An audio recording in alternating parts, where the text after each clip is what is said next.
What is up, everyone, and welcome back to another Lost Skies Skywatch update. This past week has been truly exciting, as not only did the newest Skywatch release, but also within the same day, Lost Skies' first official gameplay reveal trailer was shown off on the Future Game Show this past Wednesday, where not only did we get to see an amazing peek into the world of Lost Skies, but also share more of the world and what it is that makes Lost Skies so great. So today I'm going to be going over not only the most recent Skywatch, but also covering some of the in-depth and important details to point out within the newest gameplay trailer, as well as cross-referencing some of those more in-depth material that was shared with these Skywatches that might help you get an even better understanding of where the devs actually are in development, at least within the scope of publicly shared information. But before we get to that, I'll be starting with the smaller list of publicly released editions, and as we go on, we will move more and more in-depth to the really interesting changes that the devs have made to the game. Starting with the UI improvements, Ellen, the team's UI artist, has been putting in work on various screens to help enhance the experience, where,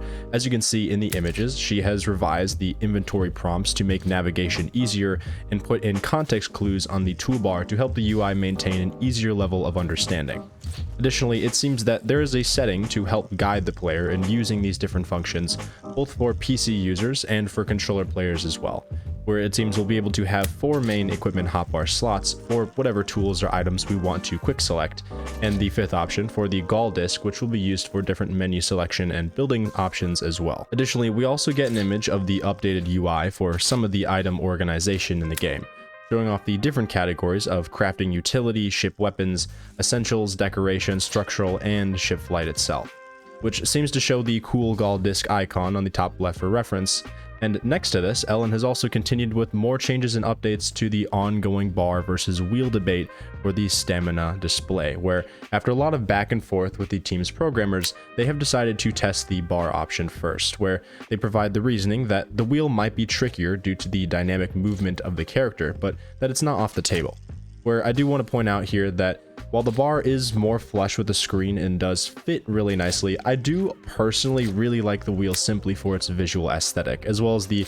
provided options showing off these circular structures vaguely similar or at least reminiscent to the Gall script that we've talked about before. Although, let me know in the comments what you guys think about that, because it's kind of an ongoing debate that the team is having on whether or not the wheel or bar is better, so just let me know. But moving on, Ellen has also made some changes to refine the helm, control toolbar, and wheel for smoother solo boss fights, where they do also indicate that when the player is in the helm itself, they will have the option to quick switch over to the selected weapons, but also to pull the weapon wheel while in the helm. And while I can't say for certain, I imagine the benefit of having both options is that if you want to quickly switch over to a nearby weapon on your hotbar, you will have that option. But likely in your ship, when it gets bigger and bigger over time, as you implement more and more weapons and you start to accumulate them on your ship, you will need to be able to quickly look at all the weapon options that you have and see which one you want specifically to select depending on what type of combat situation you are in. So in this aspect, I think having both allows you to account for saving precious time so that you can keep focus on what boss or entity you may be fighting at that given moment is. Now, before we move on to these ship changes, we do have a newly made concept art from Jonathan Betts. You likely saw in this video's thumbnail that was made for the Gall arcs. We were hinted at a few Skywatches before, and to quickly recap, what these ships were for is effectively lifeboats that were created to save the remnants of humanity, which I've gone a bit more in depth for in the past Skywatches, but regardless, in this most recent Skywatch, the devs indicate here once again that these arcs will be playing a vital role in your exploration and survival throughout the skies, where in this same photo, they provide not only an image of the damaged looking arc, but an undamaged reference, texture, and references from the previously shown arc computer concepts as well, and even what looks like the Gall saw blade, which we've seen in the past Skywatches, but also in a previously shared press release of the in-game images as well. Moving on to the ship changes, Tony has implemented a series of quality of life improvements for shipbuilding. Ship frames, as they mentioned, now feature beveled extended lips on the external beams, enhancing the look while keeping the deck practical. Additionally, they have also made some material rendering improvements showing off the difference in rendering coloration and texture that is used as indicators for the different wing types in a testing area, which can now be internally put into the game. And lastly, they show a quick video of the improved panel placement format, which shows off how the different paneling options within the game can now be properly placed within the new panel and decking changes, where they used an example of both the metal and wood panels. And to finish off with this, thanks to the team's artist John, all ship assets are now correctly scaled to fit the new deck sizes, where they give a player model size indicator, among other different shaped items including stairs, furnace, table, chair assets, and everything else in between, as well as different lamp, rug, internal decor, and even the little baby Nautilus trapped within the jar, which we've seen before as well, looking super adorable as always. So yeah, moving on to the Herald. In the most recent trailer for Lost Skies, among the many different clips shown off within the trailer between the beautiful atmospheric lighting and particle effects, the thing that we see at the very end of the trailer is what can only be attributed as Herald, I would guess, or possibly a variation that has yet to be fully seen, which I will get to in just a bit here. Regardless, the team has been working hard on making the Herald look truly epic, where they mention that John, with the help of several others, has truly brought this to life, which will definitely make new players' first encounter feel very intimidating. Which, with a mix of interesting details, including brush and even trees growing on the entity, shows off the terrifying beauty of the boss, and what seems to be the idle animation. And from this video, they provide, it seems, as though the boss-like entity is in some way akin to a mixture of living and technological combination, with very interesting engravings on the outside that seems to be somewhat similar in style to the Gaul script-like symbols the devs have hinted us once before with, but yet seems to be somewhat different at the same time, so it's not exactly clear on what this is. But while there is no information provided on the details and background for this entity in a story perspective for the game, I think it's fair to say that for the designs of the different seraphs or bosses, they do absolutely look stunning. And the last thing I also want to quickly point out within this video here is the pulsating material, which, in case you remember back in many Skywatches before, was a very cool material that was introduced and shown off in an awesome format, coiling around in the air while it pulsated in place. And I think this material is what's being used here in this type of boss on the in-between linkages of different arms and elbow pieces on the Herald. And it definitely showcases the Herald's visual design in between those sections of the actual boss itself in a very beautiful way. Additionally, the devs have shown off the gray box edition of Greebles. These are pieces that the player will shoot off the Herald and be key in breaking down the Herald's defenses and making an overall encounter with it feel more dynamic. We'll also get to see a fantastic top-down photo of Herald, which shows off the boss's detail and general shape. Now, I do want to take the time and point out here that in the Lost Skies trailer, we do get to see something which seems to be Herald, or at least something similar. However, someone did recently point out that the iteration in what the devs shared in the Skywatch doesn't have this large ring near the front of the entity, and that this might not be the same creature, which, yes, it's very possible, as 2 Skywatches back, we got to see much of the concept art for the white box Herald designs before. However, the indication of this new ringed front design is nowhere to be seen on the public pages in any of the conceptual information that was provided, hinting that this may in fact be a new type of boss or something else altogether. Additionally, it does seem, when compared proportionally to the video we saw of a character climbing around the Herald in idle animation, this boss in the trailer is much bigger in proportion, as the character is flying a massive ship, and yet with how far away the boss is, it still looks massive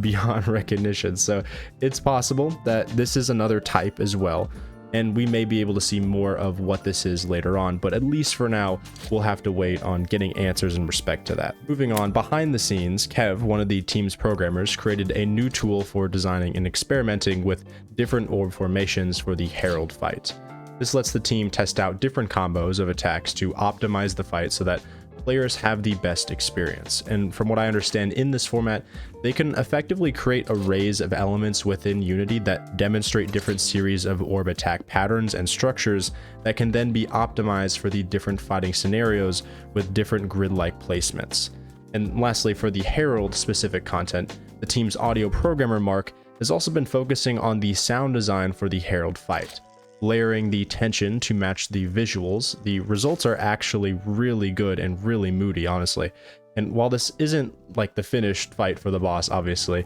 just as an example to show off the audio for this type of encounter and attack pattern, it nonetheless looks fantastic and sounds fantastic, which is what they're testing. But where I do also want to say, I quite like the foggy and dark and shrouding look in the fight, and while it's hard to see in this video since it's only 720p, and there are small floating smoke particles moving around the character within this cloud, which, again, going back to the trailer image of the mysterious boss entity, we do also notice what looks like large and orange dark clouds that seem to be following the entity, making me wonder if those particles are generated as exhaust from the machine-like boss itself. And in case the old Worlds Adrift fans remember, it does seem to take reminiscent aspects similar to the Blight that would travel from island to island, clearing off different wreckages in the MMO servers and resetting the islands. The next thing the devs share with us here is the ship diagnostics and HP, where they state that Thomas, the team's programmer, has introduced a new ship core diagnostics feature that lets you check your ship's state remotely, which will definitely be an extremely useful change for longer journeys that you take away from where you leave or dock your ship on any given island at a time, where they quickly show us a player registering and unregistering from a test ship, which shows the player list of not only each type of component existing in your ship, but the quantity of those additions as well, and even their proportional weight added onto the craft, where the interface also seems to let you know what the ship's capabilities are in terms of max weight that it can handle and max altitude that it can reach. The next things that the devs have shared here is the particle effects and atmosphere, where they state that the team's VFX artist Ian and tech artist Andy teamed up to bring more atmosphere to the sky, where they mentioned that they want you to imagine embers gathering and intensifying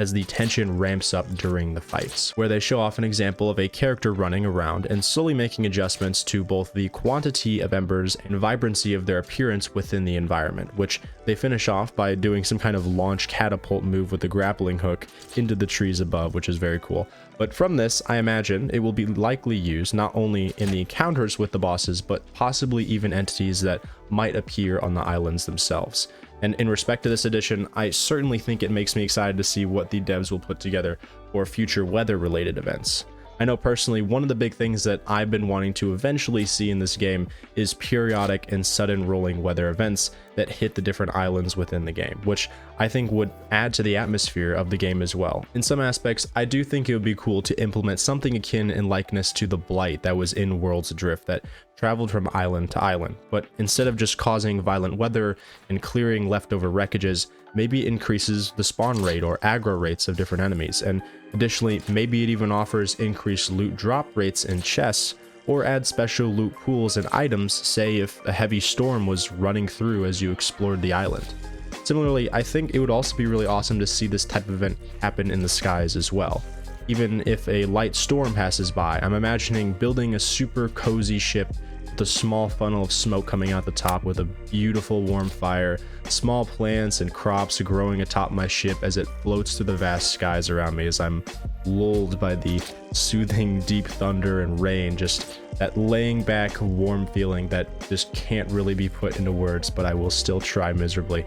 But I am getting ahead of myself with that one. But moving on to the next edition, the machine guns. Here the devs provide an awesome video of what appears to be in-game with the player firing a brand new machine gun weapon, where they say Tom has introduced a ship-mounted machine gun, currently the most powerful ship weapon in the game. They take heavy rounds and are really good at swarm-style enemies and handling multiple projectiles. Machine guns also come with a really big recoil and can rotate 360 degrees, so they do in fact mention to try your best not to kill your teammates, and that they still need to finish out the remainder of the weapon's VFX and SFX functions. But regardless, from this video, we get to see an example showing off how this awesome weapon just melts through enemy drones, as well as showing off that this weapon can even melt your own ship if you're not careful. Lastly, they do also show off how a single player can switch to a gun control mode remotely, where the player goes so far to start shooting himself at the helm until it explodes and kills himself.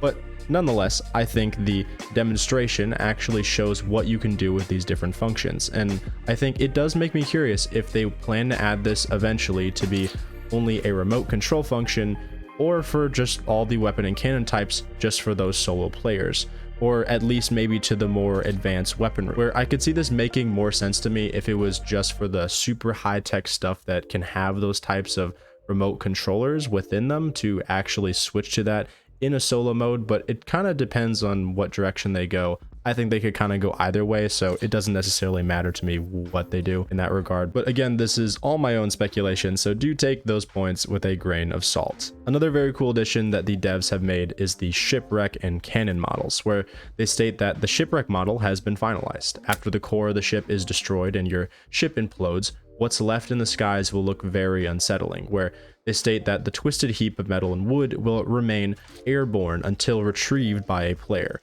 where they also put out a warning that these wreckages of what was your ship will attract a sea creature-like entity known as limplets, which I will get to later. Second to this addition, the team's 3D artist Kenny has also finished an amazing new cannon model, which is shown off beautifully, which from what I can tell only is somewhat of a medium grade weapon, as it only kind of has mild scuff marks and damages and rusted assets, while still looking like a very powerful and capable weapon. Moving on to a new creature addition, we have the Thuntomite. In case you guys remember back in the days of Worlds Adrift, there were once bug-like creatures called Thuntomites, and they were revisited by Ed and brought into Lost Skies with an updated look and design structure.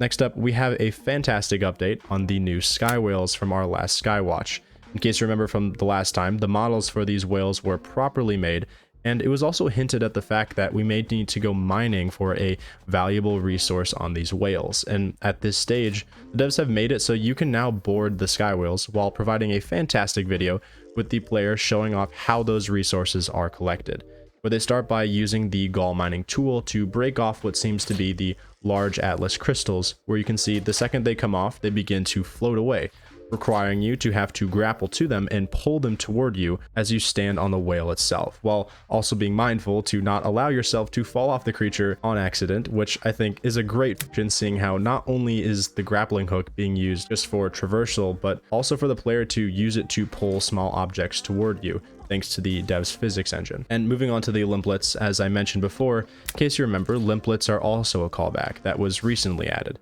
These pesky creatures will latch on to your ship when you go through large clouds and slowly eat away at your ship, mentioning that the team's tech artist Danny has fully rigged and animated them with the help of Matt on the coding end, which it seems that likely, as was mentioned before, until you can retrieve the imploded wreckage of your ship, these type of enemies are what you will encounter as you attempt to get it back, likely deep within the clouds themselves. And unfortunately, that is all I have for the Skywatch, which I must say was absolutely jam-packed with content for this last pass. And honestly, I must say, between all the events that have been going on with the company having to deal with Humble Games letting their employees go, this definitely is an indicator of good things to come in my opinion. I don't only say this to be nice too, as I genuinely mean this within a logical set of reasoning. On the 15th of this past month, a new official addition was made to the community Discord, a man named Adam, which it seems that he has now become the new community manager, likely in place of Strite, God rest his soul, for he will not be forgotten, who is now taking charge of the community platforms and helping to build out the Lost Skies brand through creative initiatives, which, while I can't say for certain, may or may not be a new person helping with Lost Skies from the Powell Group through Humble Games,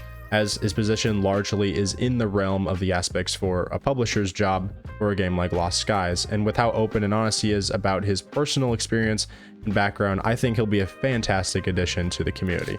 Hence leading to my previous point in that between everything going down with the recent publisher, at the current moment, the state of Lost Skies and its overall growth is staying very much in a great place. Not only have the devs been working hard to create and pump out so many updates on new and interesting content, but even at the same time, working to have an actual official Lost Skies sneak peek trailer made and shared officially on the Future Games show, which has been crucial in getting more people learning about Lost Skies as a whole, which is just so fantastic to see. Now, before I end off here, I do want to take time once again to thank my YouTube channel member Gecko for the support in becoming a member for this channel. While I can't promise you much for it, I can promise that if you do decide to become a member, you will receive the ability to have a funny tag next to your name. Wow, and a little emoji that either says the goat or just big cheese, as well as your name shared at the end of the video, as I am currently doing.